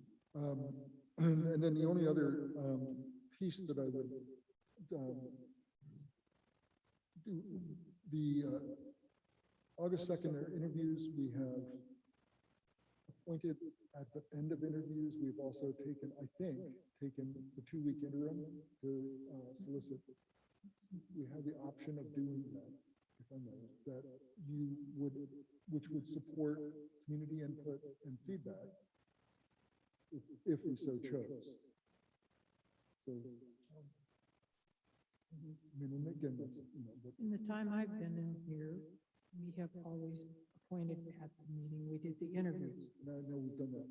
For recently. 10 years. I'm just- So in the process-wise, in the past, we've had the individual candidates make their presentations, and then we have gone into executive session, as I recall, and had conversation about that, and then we would come back out and then have our deliberations. Is that the same basic process, right? I kind of like the idea of having community input in the interim, but because the community really doesn't, when you're dealing with personnel and people, you know, it's really hard for a community member to stand up and say, no, I don't like that person, and let me tell you some, you know, or Well, I'm really supporting. Yeah, I mean, I A over B. think what I was thinking was more that members of the public can approach us either through email or individual Individually, conversations. find us in the grocery store. Yeah, thing. that would not Yeah. jeopardize open public meeting. Right. Yeah, I think that's reasonable. Make me avoid the grocery store for 2 weeks. It's possible we may not be flooded with applicants either, so there may be, maybe we'll have one person, or no one. Hopefully, at least one. Okay. So I mean, I'm not vested one way or the other. I just wanted to put it out as an option. If council wants to do that, we can certainly do the interviews. The idea would also be that we would generate a list of questions. Correct, and we would handle those by email. And one of the recommendations we talked about too is offering the list of questions, the approved list of questions to all the candidates as well, just to make sure that we have a level playing field. People have the opportunity to I prepare. would like that. So that's kind of the thing. We can close on, I mean, I don't know that we need to close on that right now. We can come back and revisit, but If the list is going to be published in the agenda the Wednesday or Thursday before the meeting, that actually gives people ample opportunity. They haven't heard the applicants speak, but that was my thought. Is that you give the opportunity for presentation, answer the questions, and then a couple weeks to kind of cogitate if we chose to, and then we could do that in executive session at the second meeting in August. Again, I'm not vested. I'm just saying it's another way of potentially incorporating more people in the conversation. So the application deadline, July 26th, interviews on the 2nd, which is, I don't know, 7 days later, I believe. The idea would be the questions would be provided in advance, but not far in advance, I'm guessing, based on that, right? Given the interest in getting it advertised currently, we probably don't have the opportunity to get the questions together and include them in the package. But we're not asking people to respond in writing to the questions. We're simply providing them at the point in which we've solidified. So we got to revisit think about the 2nd and then the 16th, in terms of the appointment process. And again, find out which way we can just settle it down. That's still before the 26th. That way candidates would know what the expectation is. Do we need a motion for that? You gave a motion. I already have a motion. Thank you. And it's been seconded. That's a good thing too, right? So we have a motion second to approve the process as outlined in our packet. All those in favor? Aye. I too vote aye. That motion carries. Thank you. That brings us then, I think, to the manager's report. Thank you. Once again, just a couple of things to note. Given the extended duration of 100+ degree heat, just want to thank our staff for extending some hours at the Adult Activity Center and the Hell Home Center to staff some cooling shelters for our community. And folks stepped up with both staff and volunteers and to really create a necessary option for folks. And want to call attention specifically to our library director, Josephine, and also Jody Hofter, who's our aquatic and recreation director, our manager, for making very quick arrangements. And then secondly, one of our requests, as we've seen, we're back in person, which is delightful, and there's some pent-up energy for discussions. We're starting to build an agenda schedule, and we have a number of items, lots of housing issues coming up to talk about. Want to make sure we have time reserved on council schedule to do that. So our request would be to add a regular study session from now to the end of the year. And I would promise that if we didn't have something on the agenda, we would eliminate that at the second meeting of each month of council's regular schedule. So just to start at 6 p.m., a 1-hour time to talk through and have some council discussion on items coming up.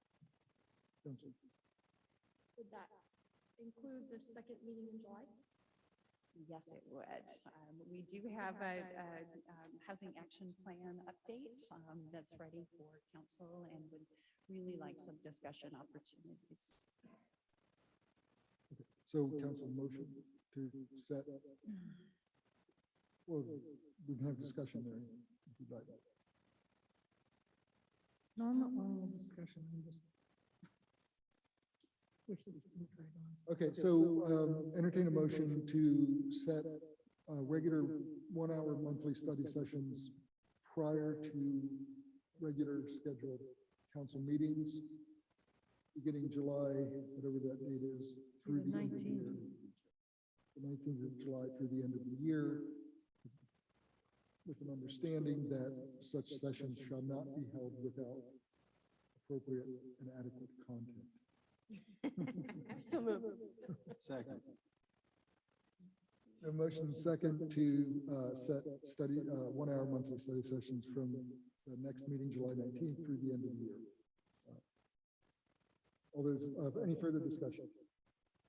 All those in favor? Aye. Two vote aye, thank you. We'll just move quickly past that. We should let Tristan know. Yeah, we'll just make it a surprise. So these would always be on the second meeting of the month.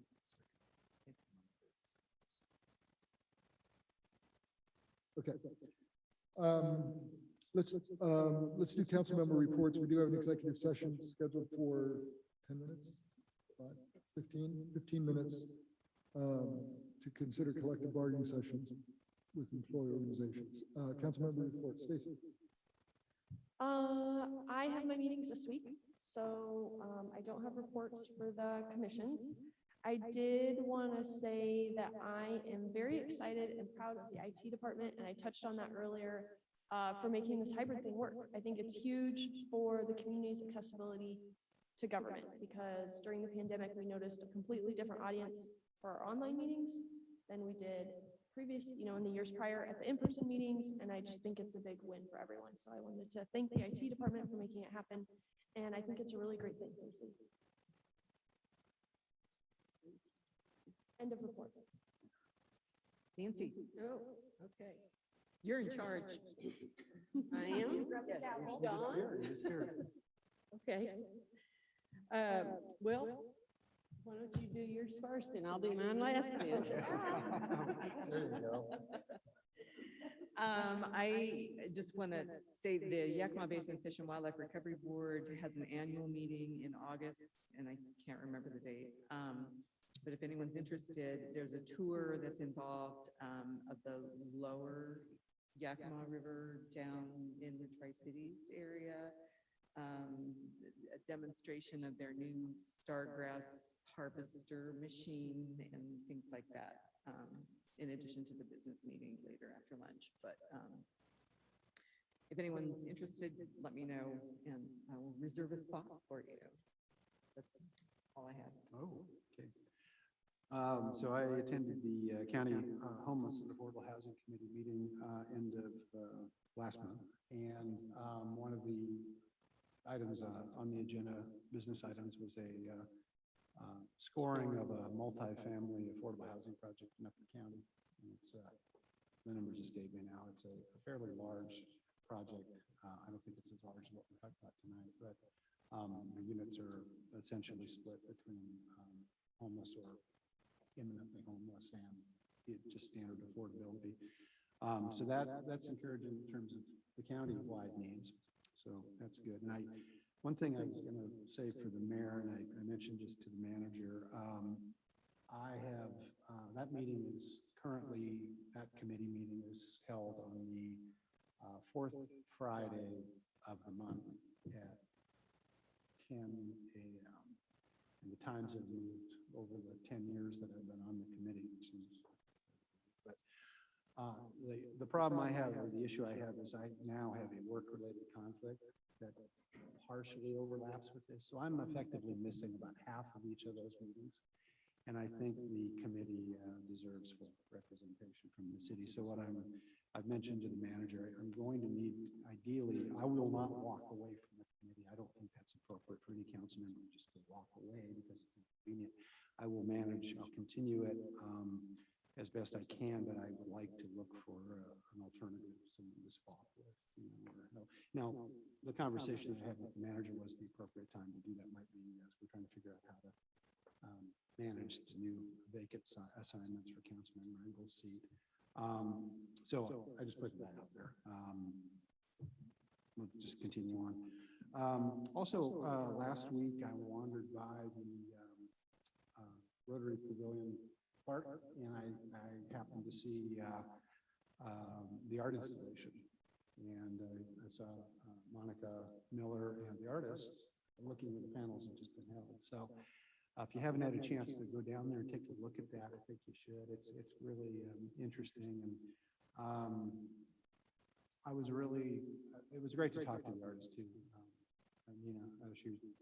She was very excited about the project. She appreciated the opportunity. But there's also on each side of the building there are those glass display cases, and sort of like movie posters, theater.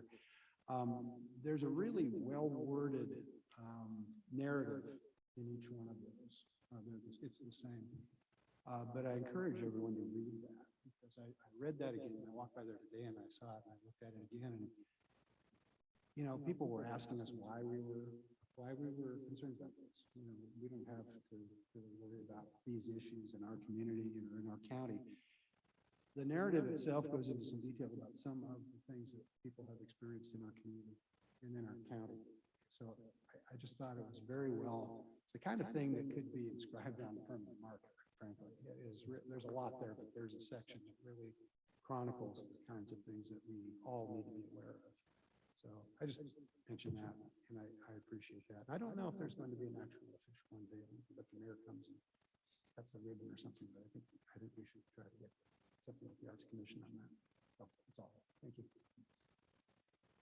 My meetings are this week, so I don't have anything to report right now. I would like to thank the townspeople and the county people for not burning the county down. We only had 3 fires that I know of. We might have had more, but there were 3 I knew of that I was listening to. I'm grateful, and we are going into an extreme fire hazard danger starting tonight. So please, please, please don't drag chains. Don't blow off a firecracker. Don't start a fire, please.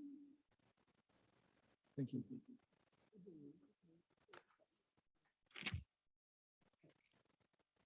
So I would report that the Community Recovery Committee that I've been on for the last 14 months was established in response to the COVID outbreak with the purpose of providing assistance to COVID-related issues that citizens had that resulted in loss of income, and to help with primarily rental and utilities.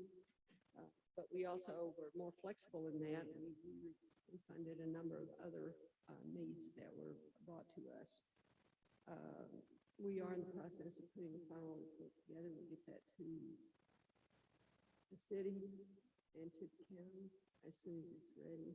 I wanted you to know that we received a little over $82,000 from donations from the community, from grants, from foundations that gave us some money. The PSE started the whole thing with a $10,000 donation. So we are looking, we will be putting things in the paper to acknowledge the donors and thank everybody for their support. It was a wonderful experience to serve with the group that I had. There were 3 of us from the lower county, 3 from the upper county. It was a great group of people, and we had wonderful conversations and some tough decisions at various times. So thank you for that, Mr. Mayor. The only other thing I have to report, because my committees have not met either yet in July, is that Mayor Tab and our city manager and I myself met with President Walpart, Linda Shackler, his staff, his chief of staff, and the provost. We had a really nice conversation about collaboration and working together going forward with the BEI. conversation in our community. So I'm looking forward to follow up on that and how we can work together to support that. And, Mayor, I need a excuse absence from July. So moved. Second. We have motion second for Councilmember Goodlow's excused absence for the meeting on July 19th. All those in favor? Aye. I too vote aye, that motion carries. Thank you. And thank you and everyone for that community recovery fund work. That was not an easy thing to do. I know you looked at a range of applications, an incredible amount of need, and as well as also attempting to do solicitation and fundraising. It was really an incredible effort. One thing I didn't mention, I'm sorry, I don't want to interrupt. We owe a debt of gratitude to Hope Source, who operated as our bank and helped us, assisted with that and kept our finances straight. So I appreciated that. Thanks. I'm not going to do a report. I think though we are going to go into an executive session for 15 minutes. This is to consider collective bargaining sessions with employer organizations, including contract negotiations, grievance meetings, and discussions relating to the interpretation or application of the labor agreement. No action will be taken.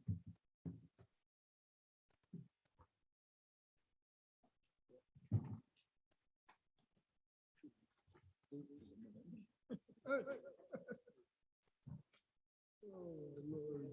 Let's see, I can leave meeting though, right? Seems like we need a camera for the meeting. Well, mine gets shiny when I do that, if that's what they shoot. It's not good. Well, we were just looking at the side of my phone.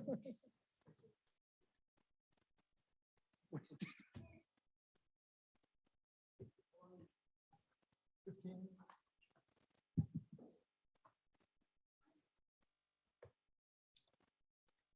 Okay. Let's see. This yours. So, yeah, You didn't I'll sign need the letter. no, that's fine. Yeah, I wasn't sure whether it was or not, so. I think that's the right one. Okay, resolution. Yeah, I wasn't sure. I started. Thank you.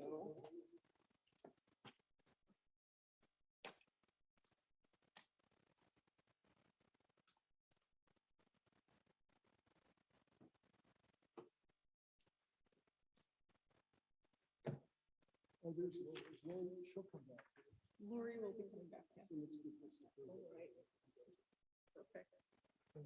Yeah, thank you.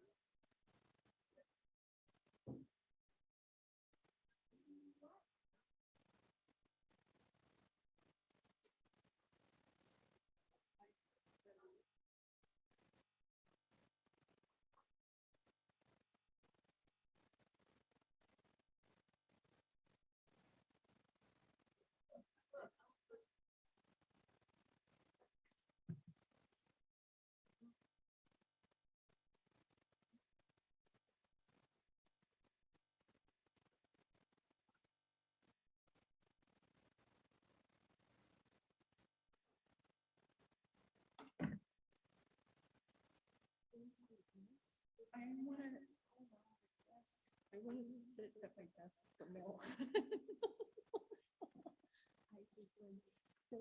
just go back to my desk and sit for the meetings. Oh, did you? No, I forgot about. Oh. Well, yeah, that's it. Jeez, what are we supposed to do now?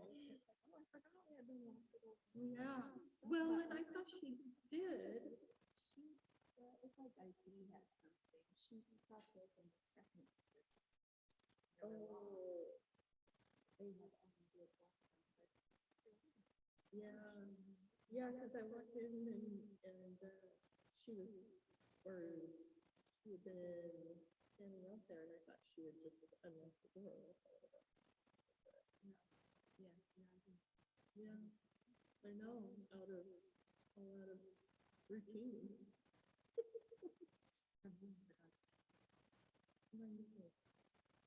And I'm like, Laura, like,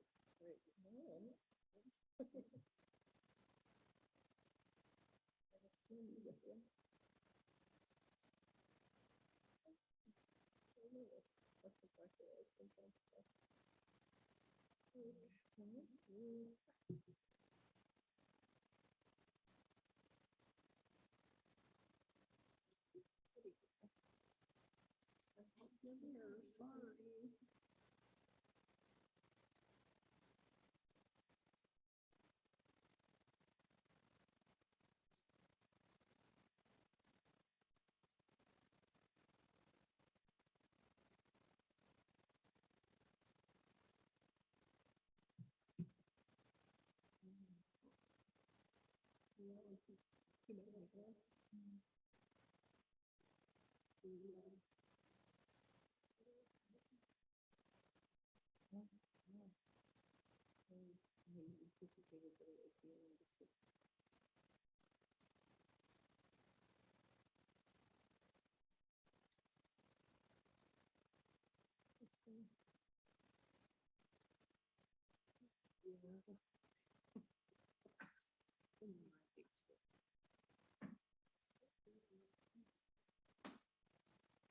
Yeah.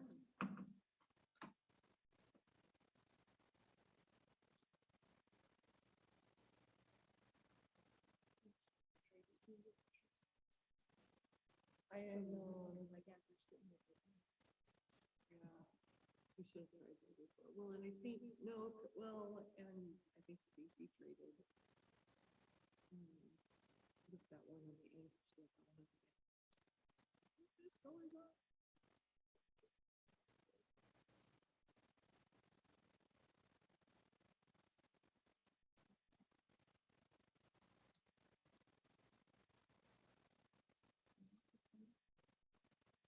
Yeah, and I thought mine was fine, but it's. I know. Yeah, it's like, oh my gosh. Yeah, okay. I was thinking, maybe I'll just bring my desk chair in here, just roll it around and. Like if I sit clear back. Oh, yeah. No, just like stuff. It does make a difference. Yeah.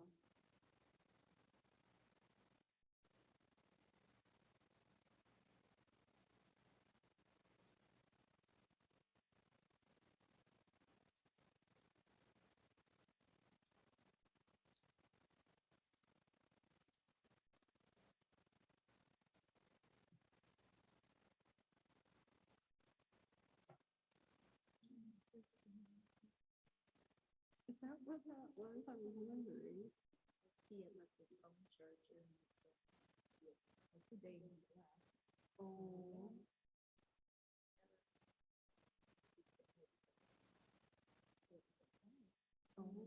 Right before he went to go to Hawaii, he was all set with the first one.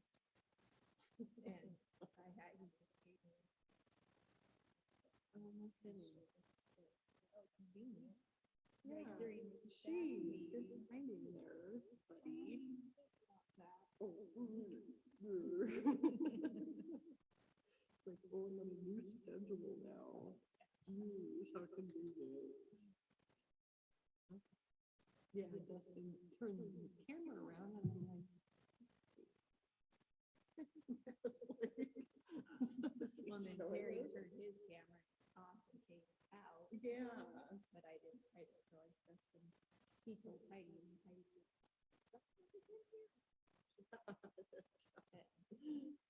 Yeah, I tried to turn my screen, but Yeah, no, I could see somebody standing there, but I couldn't, by the time I looked and he had turned it around. Oh, geez. And I said, "Oh, he's walking to city right now." And I said, "Oh, Yeah, not really. He's like, no kidding. gee." And other people, I'm like, Good to "Get your have. car. Where is that? I'm gonna get you." Oh, that's funny. Oh, yeah.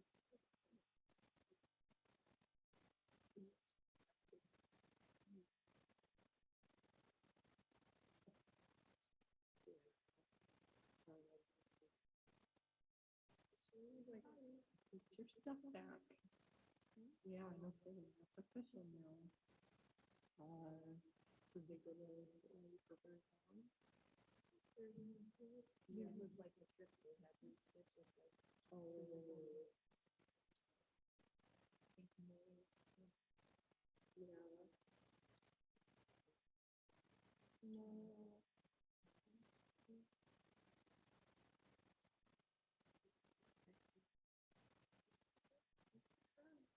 Retired. Someday I will. Yeah, good job. Yeah, sorry. Oh, gosh. Yeah, nothing like rubbing it in or anything.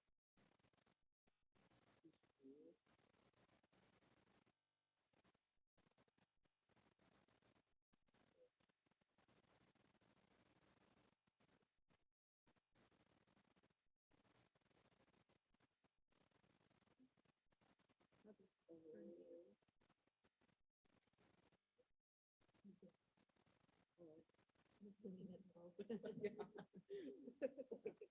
Yeah. If the furniture goes, then she goes.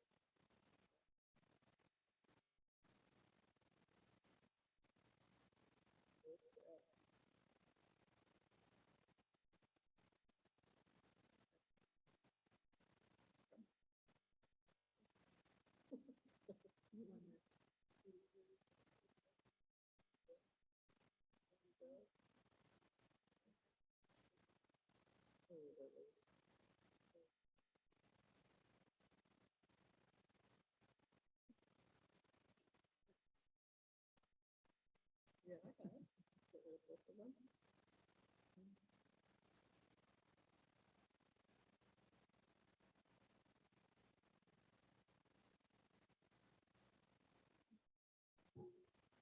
Oh. That's what it calls. Wait. At least I'm not talking bad about you. This time. I wouldn't.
I know, it's like, she just hang it all the way over here.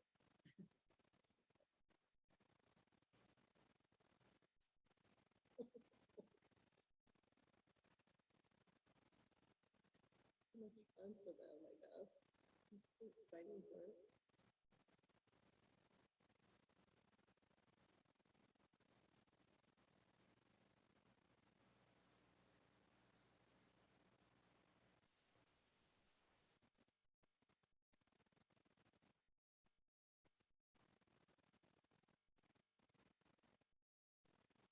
Oh, yours?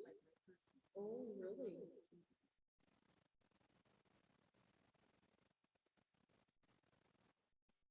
Yeah, no kidding.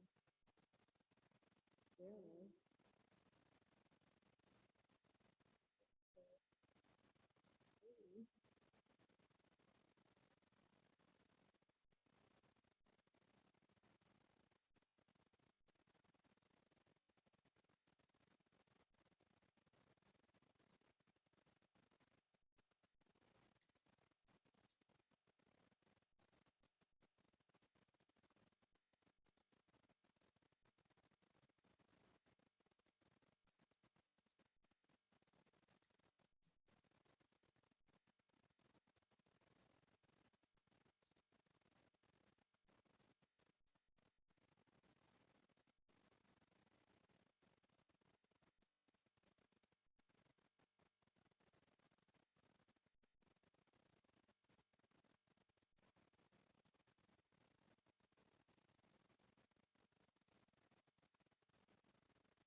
It's like, I think it was a night off, geez.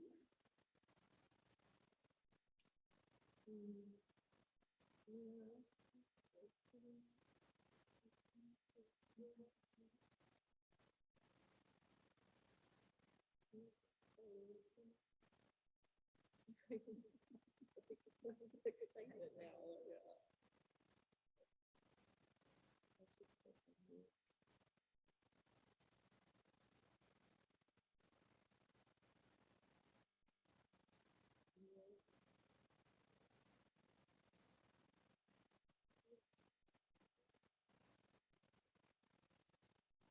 Yeah.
Move for adjournment. We're adjourned. Thank you.